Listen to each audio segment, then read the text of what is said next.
의료진들이 고군분투 속 골든타임을 지켜서 환자를 치료하고 중증외상 전문의로 성장하는 과정도 담겼는데요. 그런데 현실은 드라마랑 달라도 너무 다릅니다. 예산 9억 원이 끊겨서 국내 유일의 중증외상 전문의 훈련센터가 문을 닫게 됐습니다. 2014년 모델 구로병원에 설립된 국내 최초의 중증외상 전문의 훈련센터. 11년 동안 20여 명의 외상 전문의를 육성하고 배출해 왔는데 정부 지원금이 끊기면서 이번 달까지만 운영하기로 했습니다.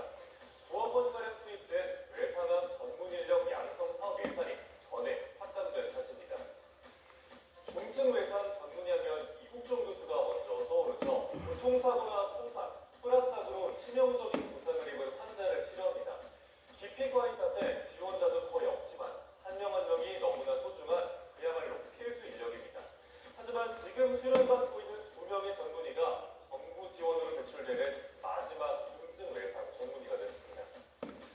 의료계에선 인구 1,000만이 사는 서울에 국립중앙의료원을 제외하면 외상센터가 없게 됐다고 말합니다. 적극적인 투자와 운영 지원이 꼭 필요하다는 외상내과 교수의 외침을 신문은 전하고 있습니다. 끝으로 서울신문입니다. 지금 유럽 출산 챔피언인 프랑스와 출산율 세계 최저 수준의 한국, 두 나라의 출산율 명암이 갈린 이유를 분석한 결과가 나왔습니다. 집과 소득 등 여러 가지를 따지는 황금 티켓 증후군 때문이라는데 이게 뭔지 자세히 보겠습니다. 황금 티켓 증후군은 2022년 OECD가 한국 사회를 분석할 때 썼던 용어입니다. 명문대 진학과 대기업 입사 등 안정적 선택지만 몰리는 한국 사회의 비영적 현상을 이르는 말인데요.